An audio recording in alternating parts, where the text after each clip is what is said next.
Hello दोस्तों, welcome back to my channel. आपका study with Bajrangbali channel में फिर से एक बार स्वागत है। ठीक है, आज एक और बेहतरीन कॉन्सेप्ट लेके आ चुका हूँ और ये समझना एक सीरीज चालू होने वाली है। ठीक है, जिसमें हम जो बोर्ड में क्वेश्चन आए हैं, न्यूमेरिकल आए हैं, उस पर हम बात करेंगे और स्टूडेंट्स के कैसे देखो एमसीक्यूज में कुछ कंसेप्ट वाइज एमसीक्यू आएंगे, कुछ एमसीक्यूज वाइज भी एमसीक्यूज आते हैं।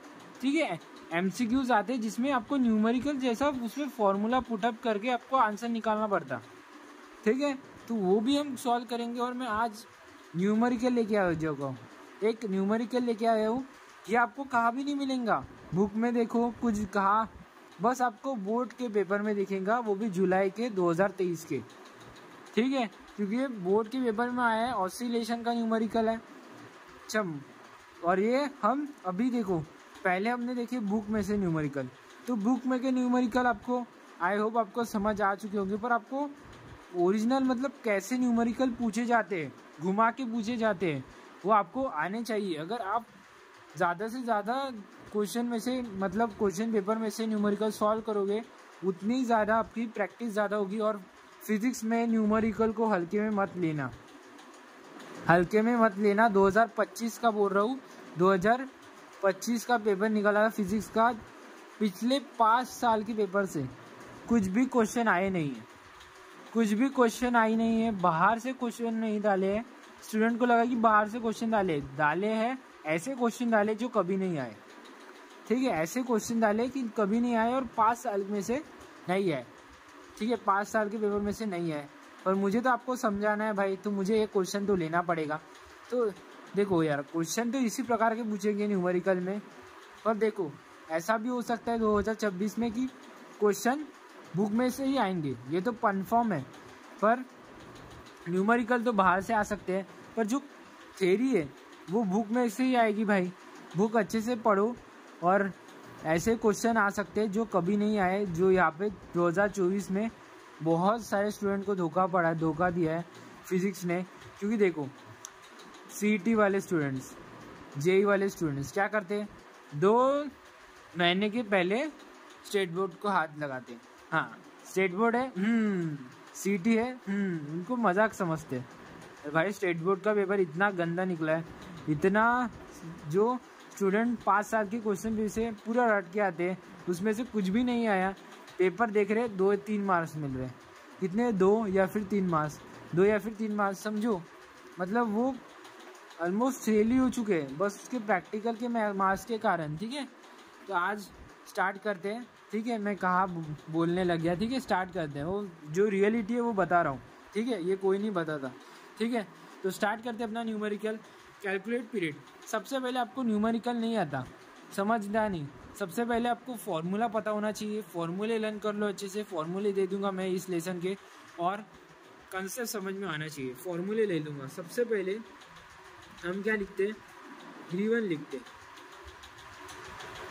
तो सबसे पहले calculate the period, T find करना है। Particle performing linear SHM, SHM मतलब simple harmonic motion with maximum speed is equals to 0.0 rm minute second. अच्छा, 0.0 minute second and maximum acceleration is equals to 0.3 minute second. सबसे पहले मैं ये लिख सकता हूँ क्या, मैक्सिमम स्पीड को हम वी मैक्स लिख सकते हैं, V max equals to 0.08 minute second लिख सकता हूँ क्या? हाँ, लिख सकता हूँ। अभी देखो, अभी हम एक्सेलरेशन कितना दिया, maximum acceleration equals to 0.32 m second. अगर आपको मैं बता दे रहा हूँ, अगर आपको न्यूमेरिकल भी नहीं आ रहा, ग्रीवन आ रहा है, तो हाफ मार्क आपके जेब में। ठीक है, समझ रहे हो? अभी फाइन क्या करना है, साइड हमें क्या करना है, कैलकुलेट पीरियड। पीरियड को हम डिनोट करते हैं टी से, समझ गया? टी फाइंड करना है। सबसे पहले हमें 2 फॉर्मूले पता होने चाहिए। देखो यहाँ पे डायरेक्टली वैल्यू दे दिया हमने, मैक्सिमम स्पीड को हमने वी मैक्स कंसिडर किया। ठीक है, वी मैक्स और ए मैक्स, इन दोनों की वैल्यू बता दी हमें। वी मैक्स मतलब ये पता है क्या है, V max is A V, और v हमें पता होता है क्या होता है, 2/, टी, ठीक है। और हमें एक्सीलरेशन का भी फॉर्मूला पता है, वी मैक्स इक्वल्स टू कितना होता है, हाँ, V max equals to minus A V square होता है। और हमें ये पता है कि हमें डायरेक्शन की कोई ज़रूरत नहीं है, तो डायरेक्शन कब रहेगी, जब डायरेक्शन में तब माइनस वी स्क्वायर आता है। पर हम मैग्नीट्यूड में ले रहे, समझो मैग्नीट्यूड है, ये मैग्नीट्यूड है, तो इसका फॉर्मूला क्या आ जाएगा, ए वी स्क्वायर। बस मुझे ये बताओ कि इन दोनों की वैल्यू डालोगे, ये एक कट हो जाएगा, वी कट हो जाएगा, इन दोनों का कैलकुलेशन निकाल के वी की वैल्यू निकाल सकते हैं। और वी की वैल्यू समझ गए, अगर वी की वैल्यू आपको आ गई तो वी की वैल्यू आ गई तो वी की वैल्यू, हम टी की वैल्यू तो आराम से निकाल सकते हैं। सबसे पहले हमें कौन सी वैल्यू निकालनी है, वी की वैल्यू निकालनी है। तो यही वाला कंसेप्ट यहाँ पे यूज़ करेंगे, ठीक है। आई होप आपको न्यूमेरिकल समझ गया होगा, नहीं समझा होगा तो अच्छे से समझते, ठीक है। V max upon A max equals to A V upon A V square, ठीक है। अच्छा एक काम करते हैं, वी मैक्स की वैल्यू ज़्यादा, ए मैक्स की वैल्यू ज़्यादा है, ठीक है, तो हम ऊपर लिख देते हैं, ठीक है। इसे क्या लिख सकते हैं, ऊपर लिख सकते हैं ऐसे, ए मैक्स इक्वल्स टू, कट नहीं करता, ठीक है, आपकी मर्जी, दोनों का कैलकुलेशन करोगे तो सेम आंसर ही आएगा। बस मैं इस वैल्यू थोड़ी ज़्यादा दिख रही है इसलिए मैं वी ए मैक्स को ऊपर लिख रहा हूँ, और कुछ नहीं, ठीक है। टेंशन लेने की कोई बात नहीं है, आपके भैया आपके साथ है। जो कुछ भी प्रॉब्लम है कमेंट में डालो, मैं आपको उसका सॉल्यूशन दूंगा, ओके। एक बार यहाँ पे लिख देता हूँ फिर से एक बार, ये हमारी किसकी वैल्यू है, वी मैक्स। और ये अभी देखो क्या खेल रचना है अपने को, वी मैक्स, हमें ये पता है ए मैक्स का फॉर्मूला क्या है, ए वी स्क्वायर। और वी मैक्स का फॉर्मूला क्या है, चलो थोड़े लाइन टीजी खेल ली, वी मैक्स का फॉर्मूला क्या है, ए वी है, ठीक है। अभी हम क्या कर सकते हैं, इसको कट कर दिया, ओके।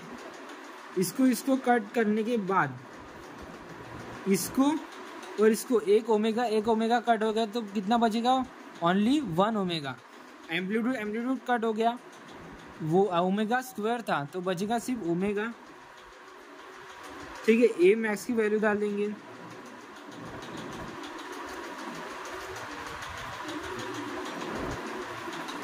थ्री टू डाल दी वैल्यू, ठीक है।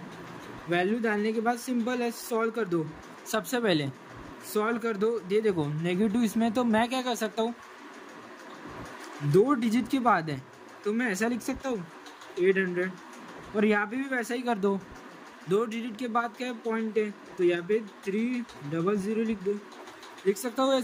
ऐसा सिंपल जाएगा, क्योंकि मैं देखो कट कर दूंगा ना मैं, और क्या आएगा 8 1 सा 8 8 1 सा 8 60 8 6 94 8 4 सा 32 आ गया ना, ओमेगा इक्वल्स टू 4 आ गया। आप उसको सेकंड में भी लिख सकते हो ओमेगा को, ठीक है।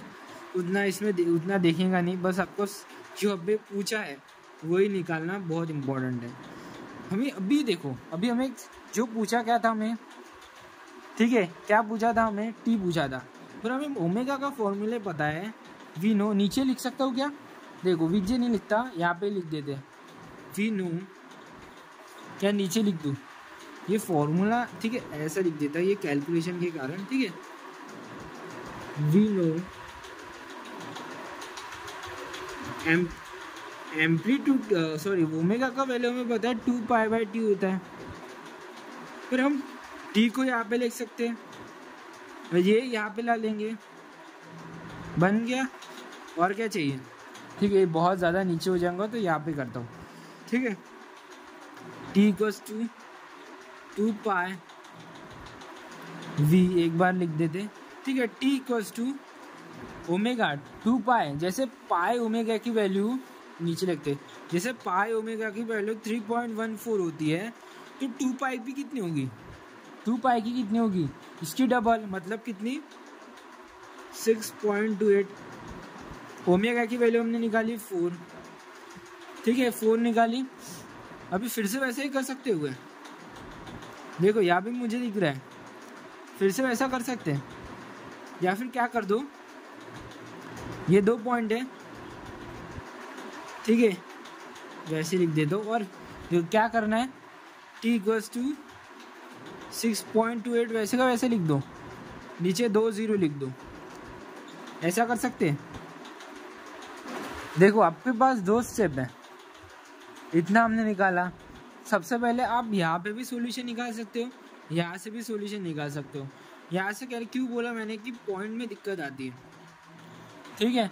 तो ठीक है, अगर आप यहाँ पे नीचे 2 0 लगा सकते हो, मैंने जैसे लगाया, पर देखो मुझे यहाँ पे समझ आया कि अगर 2 0 लगाओगे तो लंबा और चौड़ा जाएगा। पर मैं आपको सिखा ही देता हूँ कि पॉइंट कैसे लिखना है। बहुत सारे स्टूडेंट को डिवीजन में पॉइंट लिखना नहीं आता, बहुत सारे स्टूडेंट को डिवीजन में पॉइंट लिखना नहीं आता। तो मैं ये सिंपल थी, ट्रिक थी, पर मैं यहाँ पे इसको सॉल्व नहीं करूँगा, मतलब यही सॉल्व करके दिखाऊंगा, पर पॉइंट बताऊंगा, क्योंकि बहुत सारे स्टूडेंट का पॉइंट में बड़ा दिक्कत रहता है तो डिवीजन के ऊपर। क्या तो अभी देखते हैं 60 क्या हमारा